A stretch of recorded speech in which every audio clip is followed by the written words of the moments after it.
নমস্কার বন্ধুরা, কেমন আছেন আপনারা? আশা করি সকলে ভালো আছেন। জিএস রান্নাঘরে আপনাদেরকে জানাই স্বাগত। আবারও চলে এলাম আরেকটি রেসিপি নিয়ে। গরম তো পড়ে গেছে, আর এই গরমে শুক্তো খেতে কার না ভালো লাগে, তাই ভাবলাম আজকে শুক্তো রেসিপিটা করেই ফেলি। সেই জন্য এখানে উপকরণ হিসেবে আমি নিয়েছি সজনে ডাঁটা, এখানে নিয়েছি একটা বেগুন, কাঁচকলা, রাঙা আলু বা মিষ্টি আলু, আলু, উচ্ছে আর কুমড়ো। আপনারা পুরো ভিডিওটি প্রথম থেকে শেষ পর্যন্ত দেখতে থাকুন। আমার চ্যানেলে নতুন বন্ধু হয়ে থাকলে চ্যানেলটি সাবস্ক্রাইব করার অনুরোধ রইল। যারা সাবস্ক্রাইব করেছেন তাদেরকে অসংখ্য ধন্যবাদ। সমস্ত সবজিগুলো কেটে ধুয়ে পরিষ্কার করে নিয়েছি।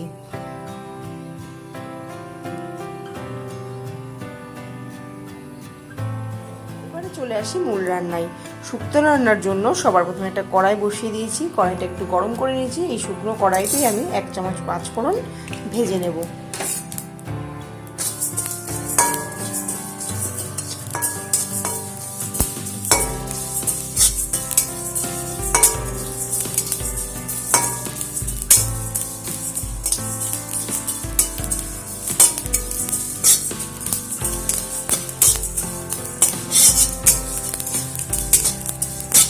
পাঁচফোড়নটা ভেজে নিলাম। এবারে এটাকে একটা পাত্রে নামিয়ে নেব। পাঁচফোড়ন ভেজে নেওয়ার পর কড়াইতে সাদা তেল দিয়ে দিয়েছি। এবারে একে একে সবজিগুলো ভেজে নেব।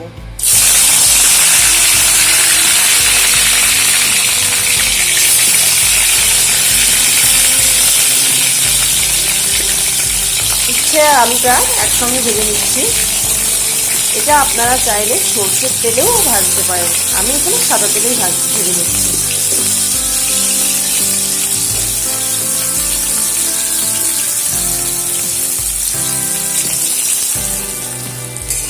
উচ্ছে আলু কিন্তু ভাজা হয়ে গেছে। একেবারে খুব বেশি করে ভাজার দরকার নেই, মোটামুটি একটু ভাজা হয়ে গেলেই তুলে নেওয়া ভালো। এবারে এগুলোকে একটা পাত্রে আমি তুলে নেব। উচ্ছেগুলো ভেজে নেওয়ার পর উচ্ছে আলু তো ভেজে তুলে নিলাম। এবারে কাঁচকলা ভেজে নেব। কাঁচকলা রাঙা আলু একসাথে ভেজে নেব।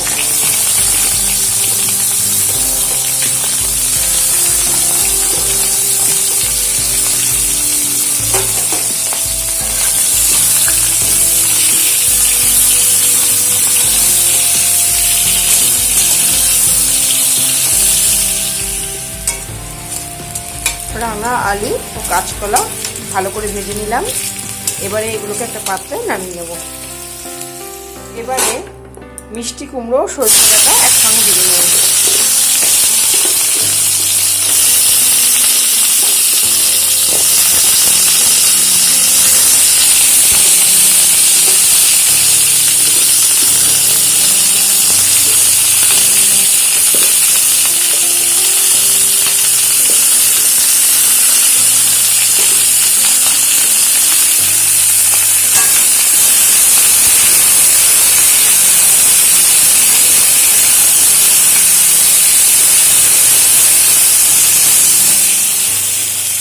মিষ্টি কুমড়ো ও সজনে ডাঁটা মিনিট 2 ভাজার পরে আমি কেটে রাখা বেগুনগুলো এর মধ্যে দিয়ে একবারে ভেজে নেব।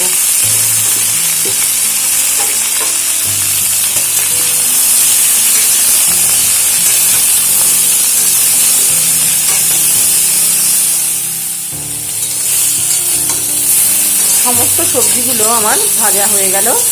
এবারে এগুলোকে একটা পাত্রে আমি নামিয়ে নেব। সমস্ত সবজি ভেজে নেওয়ার পর আমি কয়েকটা বড়ি ভেজে নিচ্ছি।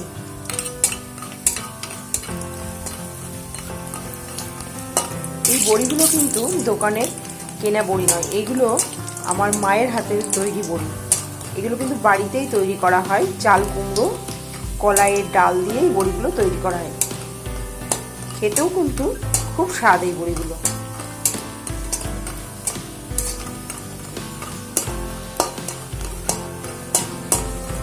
বড়িগুলো একটু লালচে করে ভেজে নিচ্ছি।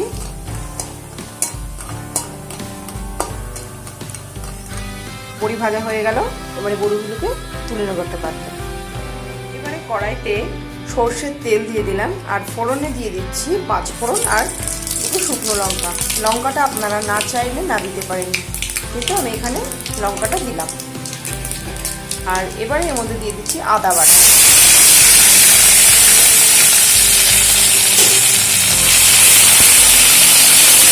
আদাটা দিয়ে একটু ভেজে নেব। আদাটা একটু ভাজা হয়ে গেছে, এবারে সব সবজিগুলো দিয়ে দিচ্ছি।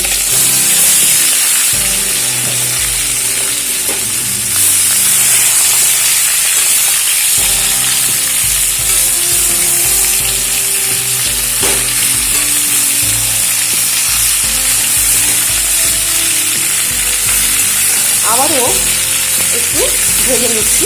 আদা দেওয়ার পর একসঙ্গে 2 মিনিট মতন নাড়াচাড়া করে ভেজে নেব।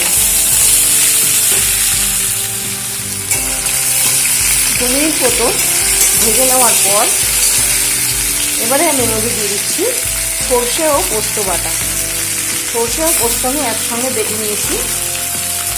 আর দিয়ে দিচ্ছি স্বাদ অনুযায়ী লবণ।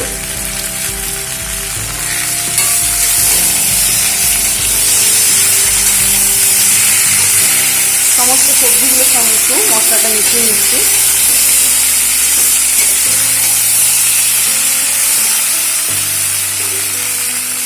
ভেজে রাখা বড়িগুলো একটু ভেঙে দিলাম।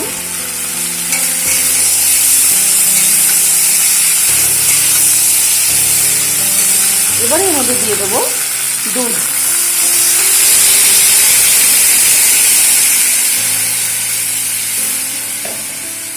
পরিমাণ মতন দুধ দিয়ে দিলাম। এখানে আমি আমুল দুধের ব্যবহার করেছি। আপনারা চাইলে লিকুইড দুধও ব্যবহার করতে পারেন, তবে লিকুইড দুধের থেকে আমুল দুধ দিলে টেস্টটা বেশি হয়।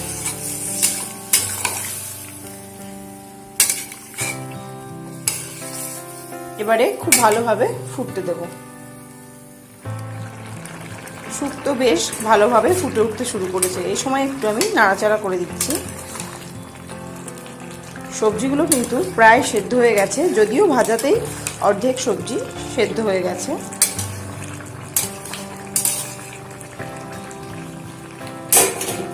এবারে আমি এই সময়ের মধ্যে দিয়ে দিচ্ছি রাঁধুনি বাটা। কাঁচা রাঁধুনি আমি শিলনোড়ায় বেটে এর মধ্যে দিয়ে দিলাম। আর যে 5 ফোড়নটা ভেজে রেখেছিলাম সেই 5 ফোড়নটা গুঁড়ো করে নিয়েছি। এর মধ্যে দিয়ে খুব ভালো করে মিশিয়ে দিলাম।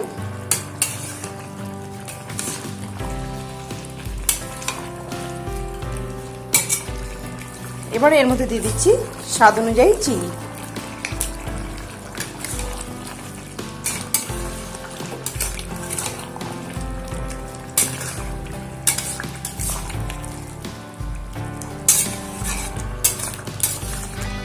আবারও ভালোভাবে ফুটতে দেব।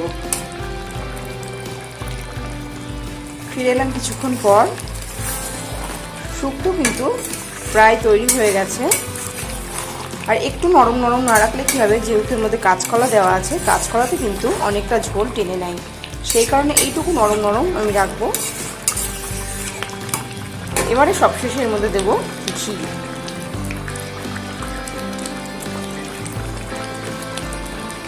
এর মধ্যে ঘি দিয়ে দিলাম,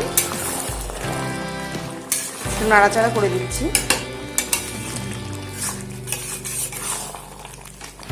তৈরি হয়ে গেল শুক্তো। আপনারাও চাইলে কিন্তু অনুষ্ঠান বাড়ির স্বাদ যদি পেতে চান, এইভাবে অবশ্যই বাড়িতে একবার হলেও শুক্তো রান্না করুন। আশা করি সকলের ভালো লাগবে। আমার আজকের রেসিপি কেমন লাগলো আপনারা অবশ্যই জানাবেন। ভিডিওটি ভালো লাগলে শেয়ার করবেন। নিত্য নতুন রেসিপি পেতে আমার চ্যানেলটিকে সাবস্ক্রাইব করতে ভুলবেন না। আজকের মতো শেষ করছি এখানে। আবারও হাজির হয়ে যাব নতুন কোনো রেসিপির সাথে। ততক্ষণে ভালো থাকবেন, সুস্থ থাকবেন। ধন্যবাদ।